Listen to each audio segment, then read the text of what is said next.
Welcome to NTD News Today. I'm Kevin Hogan. Let's take a look at our top stories.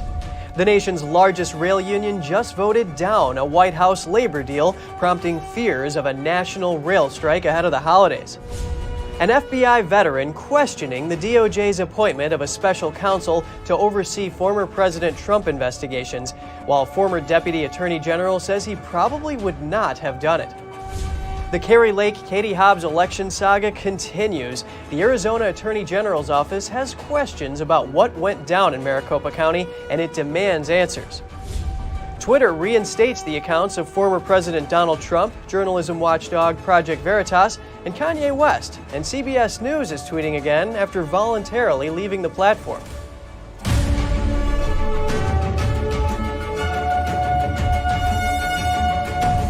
A possible rail strike could dampen Americans' travel spirits ahead of the holiday season. The nation's largest freight rail union rejected the White House's tentative labor contract. The Smart Transportation Division, or Smart TD, represents around 28,000 conductors in the U.S. The union says slightly more than half, but not even 51% of its workers voted down the deal. The White House contract promises workers a 24% pay raise over 5 years, meaning an average payout of $16,000 in raises and bonuses. The railroads called it the most generous contract in modern history. That, plus caps on health care costs and more lenient attendance policies. President Biden described the contract as a victory for all sides and the nation's economy. But some workers are seeking a better deal, citing the railroad's bumper profits in recent years. A national rail strike is likely on the horizon if there is no agreement by December 8th. The shutdown could freeze nearly 30% of U.S. cargo shipments and cost the U.S. economy about $2 billion per day. An FBI veteran is criticizing the new special counsel appointment to oversee Trump investigations. He says the Justice Department has turned its law enforcement apparatus into a tool to attack a political enemy. NTD's Jessica Beatty has more. FBI veteran Mark Ruskin recently told the Epoch Times that the timing of the special counsel announcement is significant. It coincides with House Republicans saying they're going to investigate President Biden and his administration. Ruskin says the special counsel investigation could shift focus away from Biden. He says they'll be hoping to divert attention from the congressional investigations and focus instead on a baseless special counsel investigation. Last Friday, Attorney General Merrick Garland announced the special counsel appointment. Former DOJ prosecutor Jack Smith will oversee investigations related to Trump's handling of classified records and parts of a probe into the events surrounding January 6th. Trump has denied wrongdoing, saying the investigations are politically motivated and an abuse of power. This horrendous abuse of power is the latest in a long series of witch hunts. I started a long time ago. I thought the investigation with the document hoax was dying or dead or over, and the investigation into January 6th in my very peaceful and patriotic speech, remember, peaceful and patriotically, was dead. The new special counsel, Smith, is a registered independent. On Friday, AG Garland said bringing him in is a matter of public interest because Trump is running in 2024 and Biden is interested too. But former Deputy AG Rod Rosenstein says a special counsel wasn't obviously necessary. He's the one who appointed special counsel Robert Mueller to investigate Russian interference in the 2016 election. Rosenstein told CBS News over the weekend he probably would not have appointed a special counsel in this case, saying Merrick Garland clearly made a discretionary decision. With the January 6 probes lasting nearly 2 years, Ruskin says he doesn't expect anything tangible coming out of the continuing investigations. Jessica Beatty, NTD News. Next, we have a chance to hear more from the veteran FBI agent himself about the investigation into Trump. Joining us now is Mark Ruskin, a retired FBI special agent with over 20 years of experience working in undercover operations. He's also the author of the book, The Pretender, My Life Undercover for the FBI, and former assistant district attorney in Brooklyn, New York. It is a pleasure speaking with you today, Mark.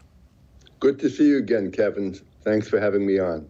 Yes. A few days ago, Attorney General Merrick Garland announced he is appointing war crimes prosecutor Jack Smith as a special counsel for a probe into former President Trump. Now let's look into why Trump is being investigated. It's over possible violations of several laws, including the Espionage Act, pertaining to classified documents. Can you unpack this for us? The focus initially appears to be on the removal of documents from the White House.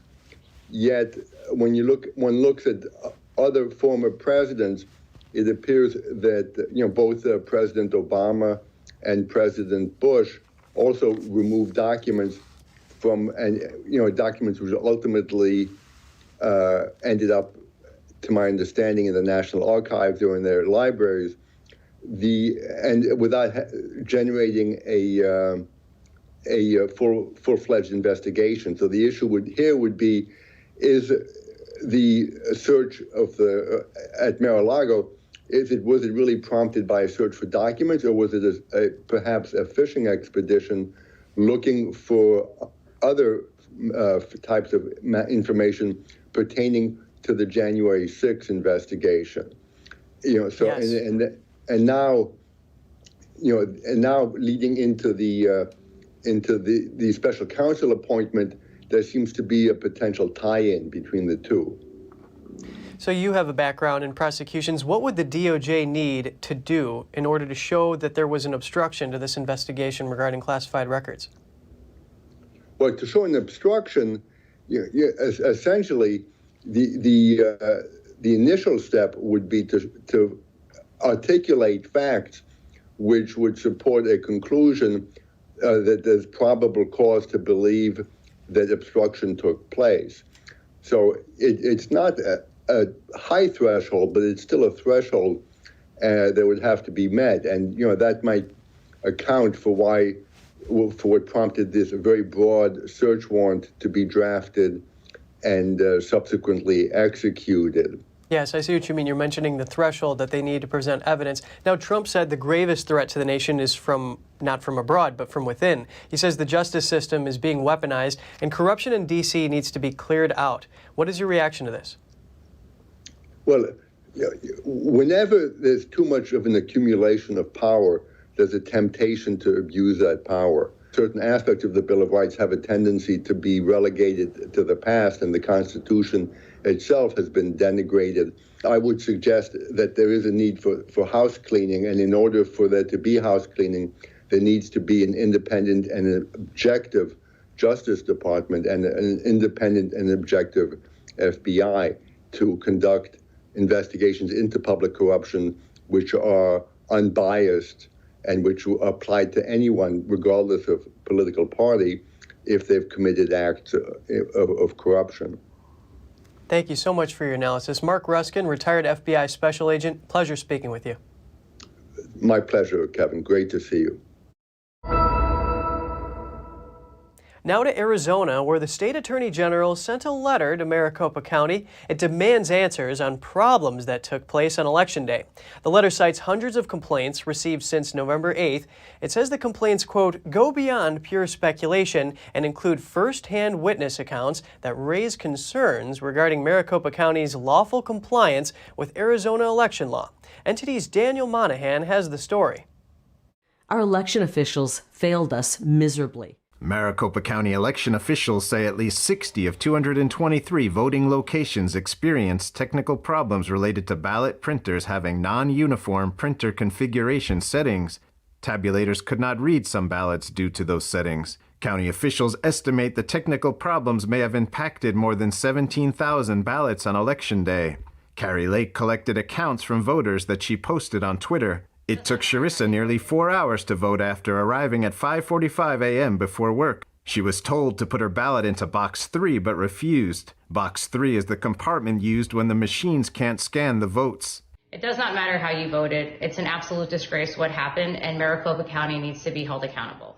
The letter from the Elections Integrity Unit requested multiple items, including a comprehensive log of all changes to the printer configuration settings. That's to include the identity of individuals making changes. Kevin Vembry describes his experience at the Deer Valley School District office. They were saying that the tabulating machines were down, but the poll worker proceeded to give me addresses which were way out, which seemed like they were way out of the way. Almost sounded like she was trying to dissuade me from voting. Tiffany described what her son says happened after he registered to vote at Arizona State University. Before Election Day, he actually got a text from a group at ASU that offered him $250 if he would rally his friends together to vote Democrat. She says there were problems at the polling place on Election Day. They were going down the line telling people to leave and that their vote was not going to be counted. Even though he was there at about 6:20 p.m., they were saying he wouldn't make it in by 7. Carrie Lake shared this unverified video on Twitter, which appears to show the scene at one of the voting centers where an apparent worker estimates that the tabulator is only working on about 1 in every 30 ballots. Not that they're going through, they're just not going through the tabulator. Right, so 29 out of every 30 ballots are being dropped into a box. The same box that they're dropping into with the tabulator, right. And it's being counted just like these mail-in ballots are being counted. Maricopa County Board of Supervisors Chairman Bill Gates says the problems did not impact Republican-leaning areas more than Democrat ones. We found that the 70 vote centers that were impacted by the printer issues were spread all across Maricopa County. It took Larry Santangelo about 90 minutes to get into his polling location in Anthem. And as we were on the line, there was this woman who was coming down the line who already voted, and she was explaining to us that they're playing games inside, claiming the printers don't work, tabulators aren't working, and they want you to put your vote in box 3. Santangelo says the woman was being followed by a Board of Elections official yelling, "Don't believe this woman." He says his ballot was repeatedly rejected by the tabulator.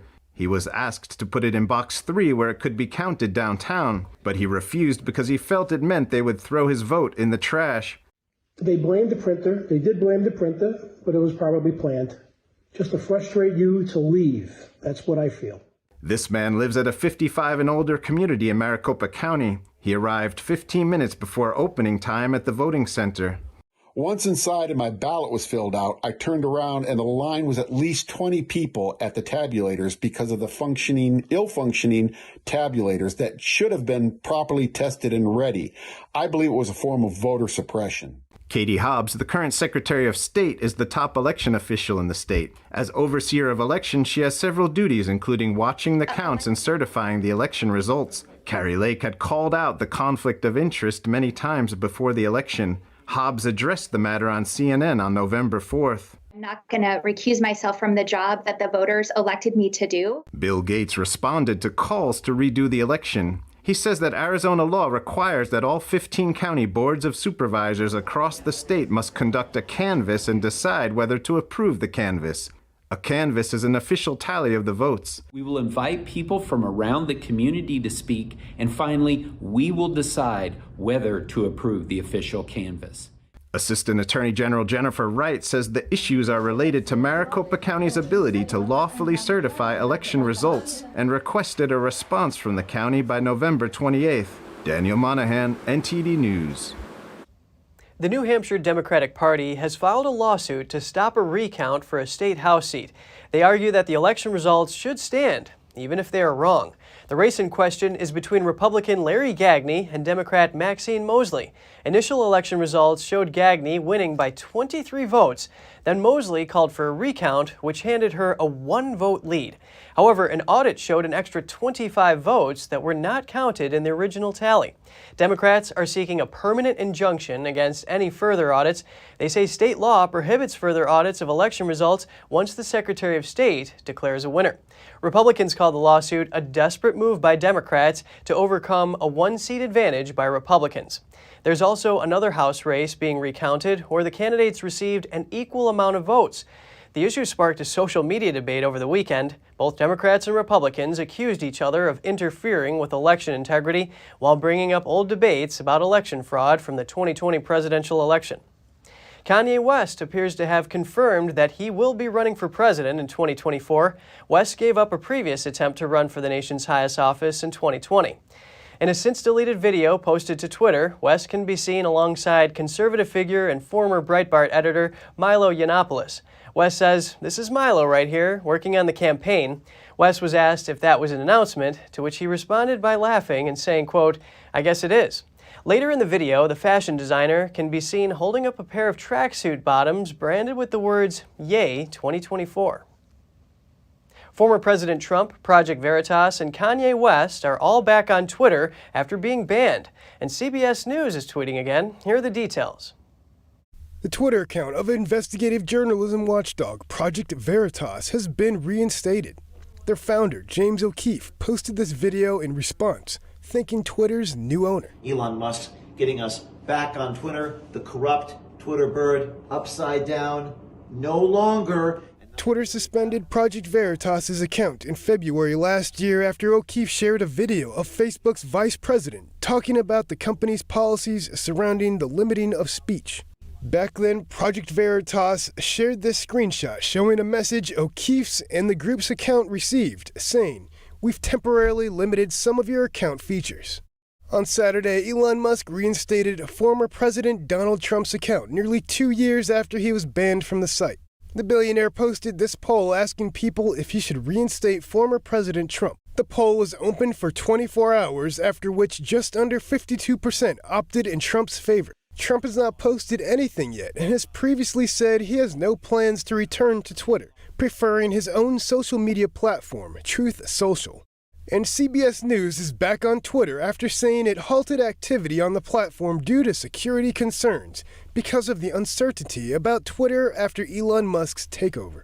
The TV station posted on Sunday morning, after pausing for much of the weekend to assess the security concerns, CBS News and Stations is resuming its activity on Twitter as we continue to monitor the situation. About 2 days before that, CBS said that in light of the uncertainty around Twitter and out of an abundance of caution, CBS News is pausing its activity on the social media site as it continues to monitor the platform. Musk responded to the TV station's announcement with this emoji of a face with a hand over its mouth. Supreme Court Justice Samuel Alito has denied being involved in an alleged leak of a religious freedom decision 8 years ago. It's in response to a New York Times article on the leak. Alito wrote the majority opinion in Burwell versus Hobby Lobby in 2014. It declared that a closely held business doesn't have to offer birth control coverage to employees if the company is opposed to contraception on religious grounds. The New York Times article states that an ex-pro-life leader says he learned of the outcome of the Hobby Lobby case 3 weeks before it was officially handed down. He claims Alito revealed the decision over dinner with a donor to the pro-life nonprofit. Alito issued a statement denying there was a Hobby Lobby leak. The Supreme Court continues to investigate the unprecedented leak earlier this year of overturning Roe v. Wade. Alito described that leak as a grave betrayal. A federal judge ordered the unsealing of documents featuring the real names of some of the John Does relating to accused sex trafficker Jeffrey Epstein. Media outlets reported that the judge ruled to disclose the names of several anonymous individuals in documents filed by an Epstein victim. Epstein died in jail awaiting his trial, and his associate Ghislaine Maxwell was convicted of sex trafficking and sentenced to 20 years behind bars.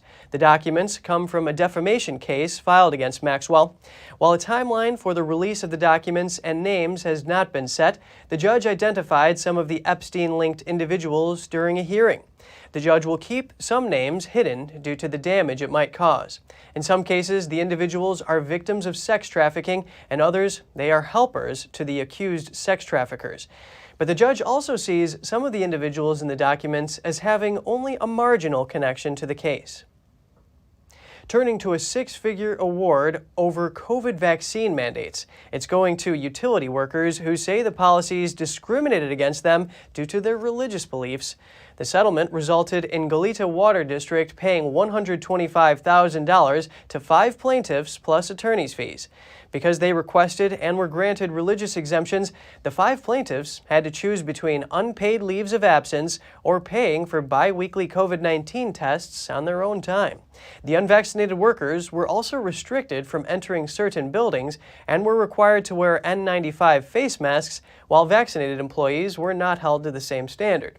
The plaintiff's lawyer said, quote, "Government officials are being held accountable for their discriminatory policies, and I am hopeful that we're going to continue continue to see these types of decisions because what they did was wrong, and they hurt a lot of people's lives. 2 of the employees remain water district workers. 3 have moved on. And coming up, an apology from billionaire businessman Michael Bloomberg. It's over a speech critical of the Chinese regime, but not a speech made by him. And Israel's incoming Prime Minister Benjamin Netanyahu wins a defamation lawsuit. It had to do with allegations against him and his family. Get the details in just a minute right here on NTD News.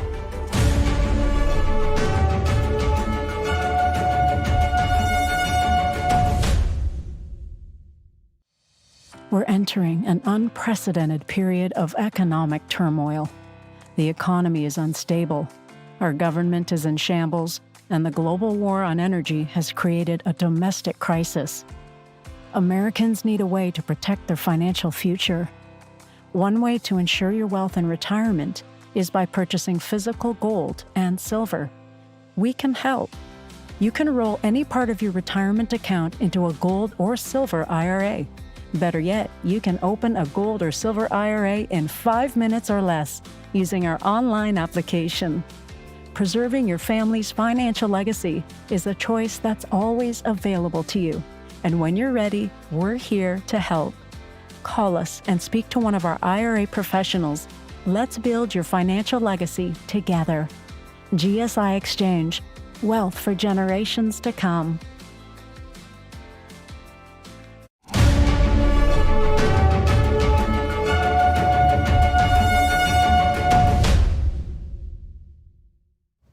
Welcome back. Billionaire Michael Bloomberg is apologizing after former UK Prime Minister Boris Johnson criticized the Chinese regime at a forum he hosted. Here are the details. Billionaire Michael Bloomberg invited former UK Prime Minister Boris Johnson to speak at the Bloomberg New Economy Forum in Singapore last week. It was a business event hosted by Bloomberg's own organization and Singapore's government. Also among the speakers was Vice President of the Chinese regime Wang Qishan and Chinese businessmen. And Johnson made the following remarks. Let's look at Russia and China, the 2 former communist tyrannies in which power has once again been concentrated in the hands of a single ruler. 2 countries that in the last year have demonstrated the immense limitations of their political systems by the disastrous mistakes they have made. Some attendees of the events later made complaints of Johnson's remarks. One guest told The Guardian, quote, "The speech was pretty shocking. People clearly felt uncomfortable. He used very undiplomatic language about China at a conference in Asia. This prompted Bloomberg to apologize. In his words, some may have been insulted or offended last night by parts of the speaker's remarks referencing certain countries and their duly elected leaders. Those were his thoughts and his thoughts alone, not cleared in advance by anyone or shared with me personally. To those of you who were upset and concerned by what the speaker said, you have my apologies." U.S. Secretary of Defense Lloyd Austin said today that the U.S. and Indonesia will expand defense cooperation. This was after meeting with his Indonesian counterpart in Jakarta. And it's especially vital now that like-minded countries come together to uphold our shared principles, including the rule of law, freedom of the seas, and respect for sovereignty and territorial integrity. Austin said the Biden administration wants to help Indonesia play a central role in keeping a free and open Indo-Pacific vision of security and trade with the international system. His visit to Jakarta reflects one of the key tenets of the national security strategy that he unveiled on Saturday in Halifax. It includes strengthening alliances and building partnerships with the Association of Southeast Asian Nations. And in Israel, a legal victory for incoming Prime Minister Benjamin Netanyahu. He just won a defamation lawsuit against a former prime minister. The former Prime Minister, Ehud Olmert, alleged that Netanyahu, his wife, and his son were mentally ill. Olmert made the remarks in a TV interview last year, shortly before Netanyahu was ousted from power. The court ruled that Olmert's remarks had exposed the Netanyahu family to hate, ridicule, or degradation, and that Olmert had not substantiated the remarks with a proper medical assessment. Olmert now has to pay the Netanyahus roughly $18,000 in compensation. Netanyahu's lawyer hailed the ruling as the shattering of another libel. Olmert's lawyer said he might appeal against the decision. And still to come, soccer's governing body, FIFA, makes a decision on armbands in the World Cup and 7 European teams are unhappy about it. We'll have all that and more for you in just a minute.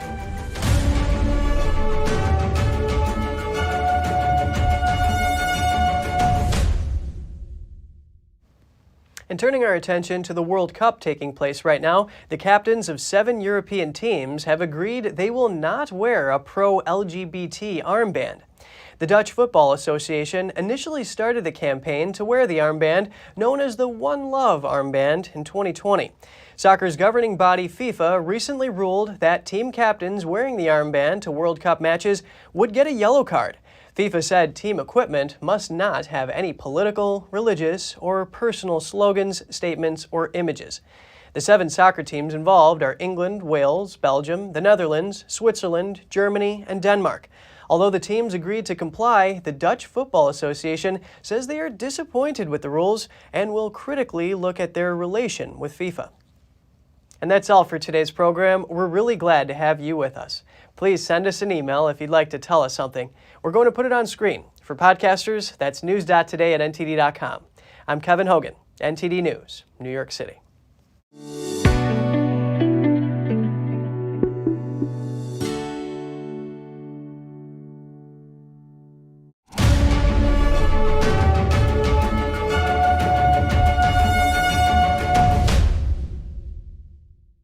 Thanks for watching us on YouTube. Did you know YouTube only keeps selective videos on its platform? So if you want to make sure you get the full picture, just subscribe to our newsletter. Go to newsletter.ntd.com and sign up. It's free.